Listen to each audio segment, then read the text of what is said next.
Welcome to Coffee Powered Systems, equipping women with actionable steps to overcome overwhelm and streamline business and life. So grab your favorite drink and come hang out with me. I'm your host, Miranda Merton. Welcome back to Coffee Powered Systems and Happy New Year. Welcome to 2021.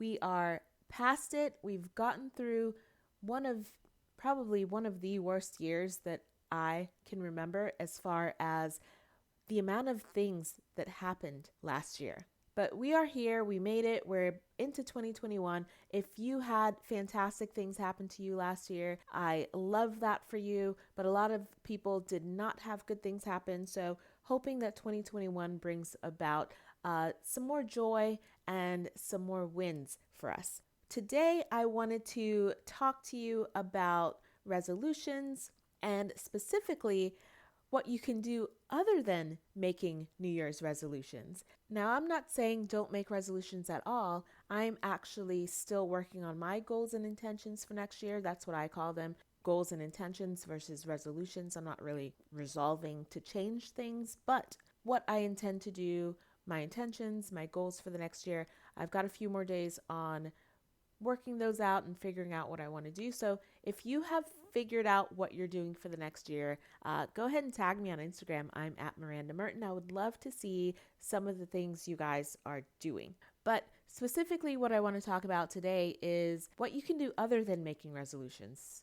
Sometimes making resolutions and then not finishing them or not succeeding at them can be kind of a bummer.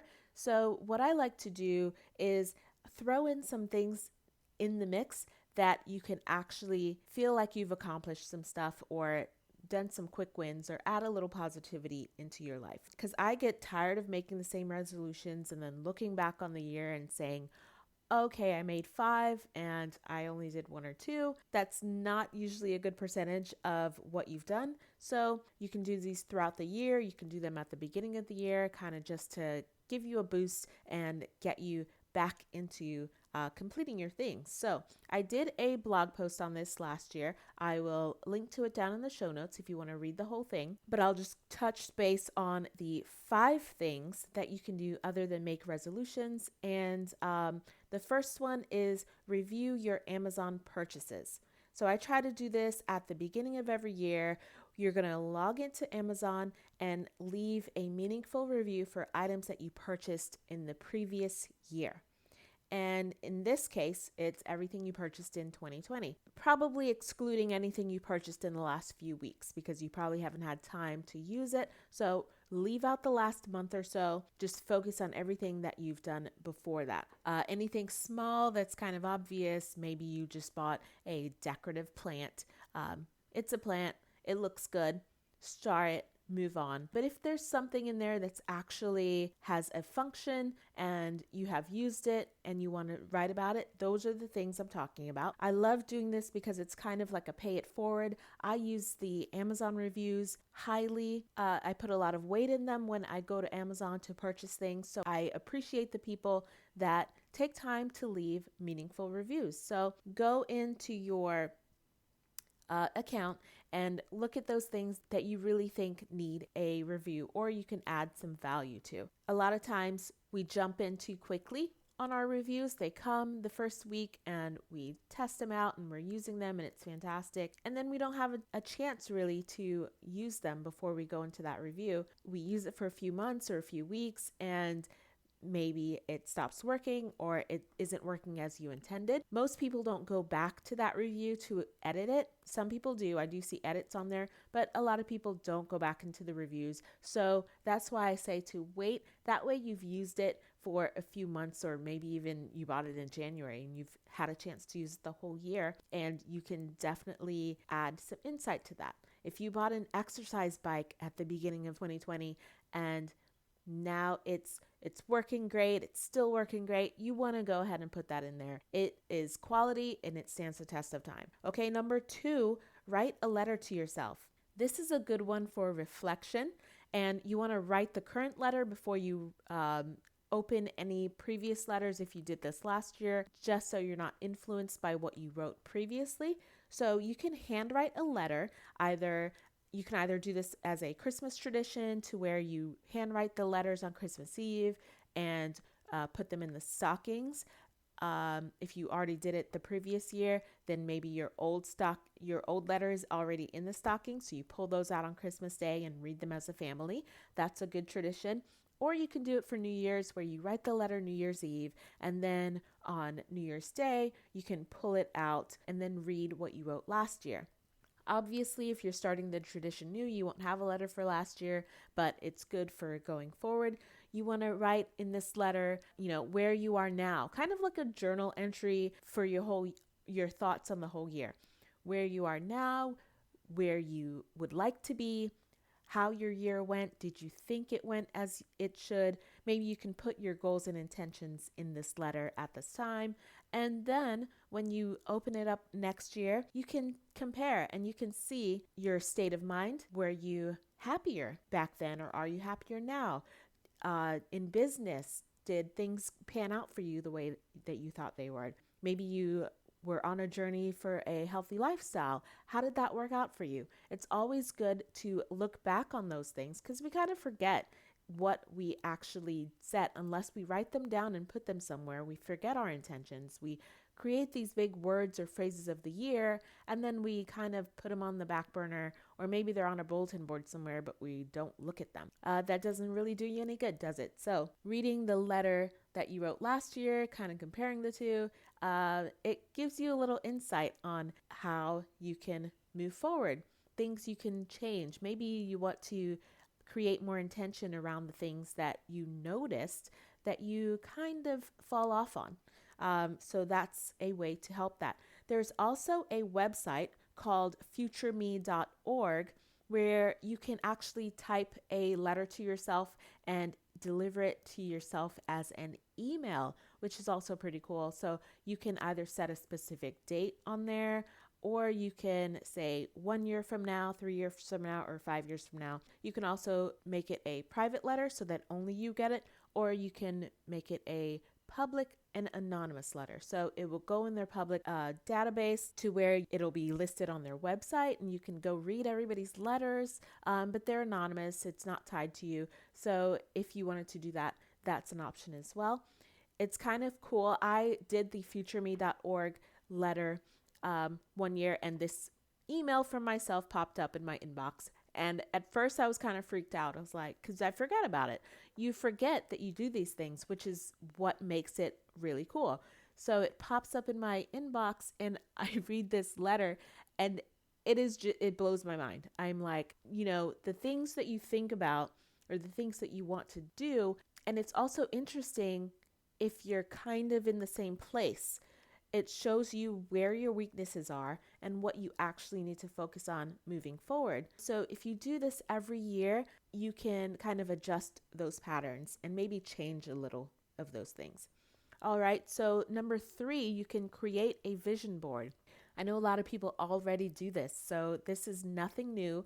I wrote a blog post on this. It's called Vision Boards, Manifest Your Dream Business and Life. I will leave a link to it down in the show notes. You can find it at mirandamerton.com/vision-boards.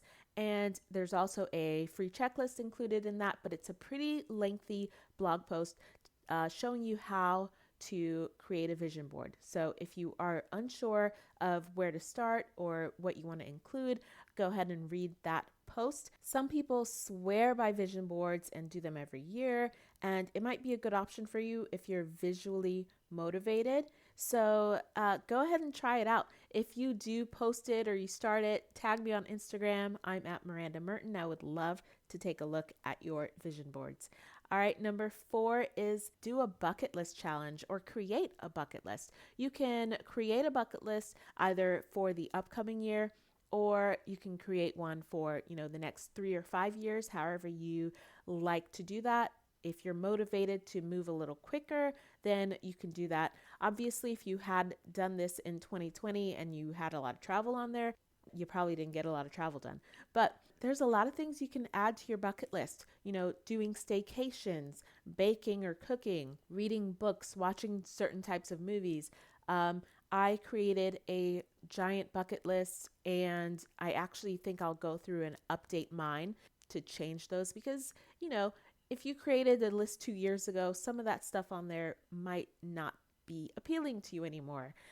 If you said, hey, I'm going to go down to the orange groves and pick oranges, but that's not really a thing you're interested to doing anymore, then it's fine to change it. These bucket lists aren't set in stone. You can change them. You can add new things. I've got a reading list and a movie list and a one giant bucket list. So I actually do need to go back in and update those. Mine is a 5-year list. So, by the time, I forget when I did that one. So I think I have about 3 or 4 years left on it. So I'm going to go back in and update my lists, and I challenge you to do that too. And I actually have a 14-day bucket list challenge. If you're interested in that, I will drop the link to that down in the show notes. You can get your email prompts delivered directly to you, and it helps you, number one, create a bucket list, and then number two, you'll get a prompt every day to choose a certain day or a certain item off that list. So it'll say, choose item number 25 on your bucket list and do it. Or it'll say, if there's a movie on your list, go ahead and watch it. Something like that. So 14-day challenge, super fun. It just gets you jump started into doing things. And you can do this anytime throughout the year. I would recommend even like maybe a couple times a year, do the bucket list challenge, and kind of, especially at the end of January and the end of February, when we are kind of trickling off on our resolutions and you are looking for a jump start, everything's kind of getting stale, pull out your bucket list and say, hey, what can I do on here? Or pull out your resolutions list and revamp it and say, how can I revamp or start over here? All right. And the last thing that you can do is do less. Just do less. You don't have to, if you're not one of these people that are going to have this whole big plan for Q1 and everything's mapped out and you've got your year on the wall and you've got 15 intentions and 5 resolutions. You don't have to do that, so don't feel less than if you aren't one of these people that are planning everything. We see it everywhere. Everybody's got their words of the year and their phrases of the year, and everything's so gung-ho. The gyms are packed in February. Well, maybe not this year because of COVID still going on, but you know what I mean. Truth be told, a lot of people end up falling off the wagon to begin with. So just do less. It's okay to choose just 1 or 2 things that you really want to focus on. If you've ever read that book, The One Thing, I believe it was Gary Keller. If you've ever read that book, just focus on one thing. And if you focus on the one thing, you're probably going to do better anyways than everybody else who's focusing on all this other stuff. And I've got 25 things on my bucket list and I'm going to do 2 per month and it's going to be fantastic. Just do less. You can even set an intention to do less. Maybe meditate or bask in silence, do less social media, whatever do less means for you. If you're normally working 14-hour days, maybe pare it back a little. Have the intention of start times and end times. Those are the things that I suggest that you can do other than New Year's resolutions. They will help you get a jump start. You can do them either at the beginning of this year or throughout the year to kind of give you a little kick in the butt. If you do any of them, let me know about it. Tag me, and I would love to follow you on your journey. All right, that is it for today. And I hope you have a wonderful new year and a fantastic celebration for the rest of this weekend. I'm in Atlanta, Georgia, and our new year actually was really cloudy and rainy. It's raining right now. And I know there's a meteor shower happening this weekend, and we're not going to be able to see any of it because our skies are not clear. And that's a bummer. So actually, I never see those meteor showers. They always tell me that there's a meteor shower and never fails that our skies are cloudy. But I digress. That's all I have for you today. Happy New Year, and I will see you next time. Thanks for listening to Coffee Powered Systems. You can find links to everything mentioned in the episode down in the show notes or on the website at mirandamerton.com. If you enjoyed this episode, share it with another bestie who would love it too, and join me here next time.